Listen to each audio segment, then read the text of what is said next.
A really common question that we get in our work at Invincible has to do with hip flexors or psoas.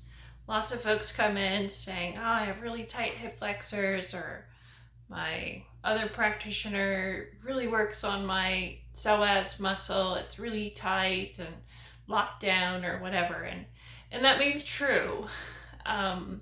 We like to offer a different perspective, though, on the possibility that the psoas muscle has a lot of connection.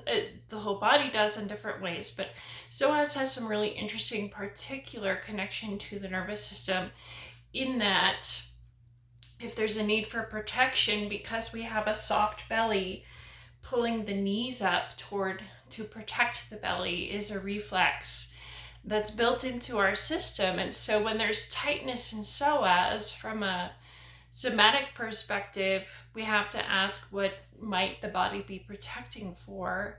And from a visceral or osteopathic perspective, we also have to ask, there's a lot of structures that are really more fragile and kind of in the hierarchy of protection of things. Psoas could be protecting a lot of things, such as the giant, we call lumbosacral plexus of nerves coming out of the back and into the legs, traverses the front of the psoas. And in female bodies, the ovaries are sitting on psoas. Kidneys sit at the top of psoas. Intestinal organs, the sigmoid colon on one side and the cecum on the other side, sit on top of these structures. And then there's the vasculature. Giant blood vessels cross over psoas. It's a very long muscle going from the middle back all the way down to attach into the inside of the hip. So there's a lot of things there. And if one of the kind of primary premises of muscles is that they protect more fragile structures in the system, what is psoas protecting against? And so we don't tend to start with releasing a psoas muscle or whatever. We're asking the deeper question of what else needs support here, so that psoas feels as though it doesn't need to keep protecting. That being said, I like to offer a practice that I learned from some work I did with Liz Koch, who's kind of a psoas expert. And this is just a simple pendulum exercise that can really help release psoas in a very gentle way. So I'm going to show you that, and you can give it a try. So what I'm going to do is go to the wall here where I have a yoga block, and I'm going to stand with the leg that's closer to the wall on the yoga block. Make sure the heel is entirely on the block. And then I'm going to step up so that my opposite leg is off the ground and just hanging. So if I need a little bit of support from the wall for balance, that's fine. What I would ask is, if you try while you're on the block, to keep a level pelvis, so that the leg that is hanging is not weighting the pelvis into a slanted position. So soft, straight knee on the leg that's on the yoga block. The pelvis is aligned and balanced, and then the leg is hanging. And all I'm going to do, with a little bit of balance support on the wall, is start swinging the leg. And the swing is not like I'm kicking forward and back. It's really allowing weight and momentum to do as much of the work as possible, and use as little active energy in the hip as possible to allow the swing to continue. So you're just going to let it swing, let the leg be loose and soft, pliable.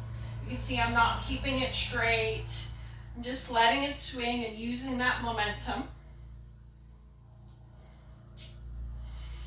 And just sensing the openness in that leg as I let it swing. And after maybe 30 seconds to a minute. I'm just gonna let that swing soften, let the amplitude decrease as I slowly bring it to a stop. And then this is important, I'm gonna step off the block and notice what's happening with the contact of my foot on the floor.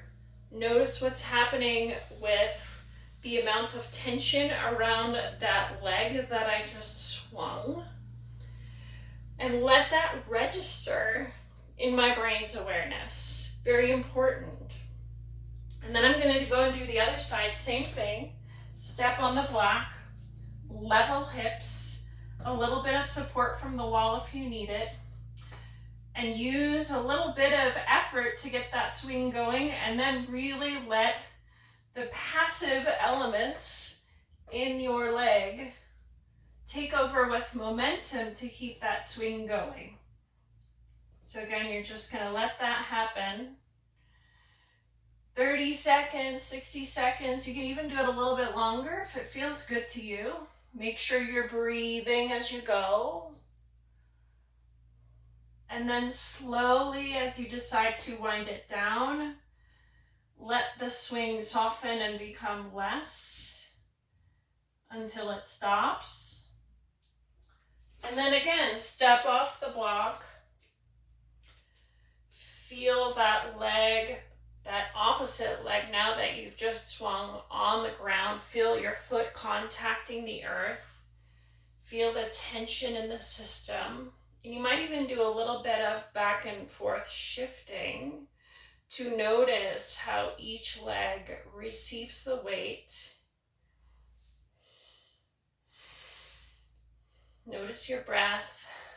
So I get a nice organic kind of grounding breath out of that I didn't have to work for. And there you go.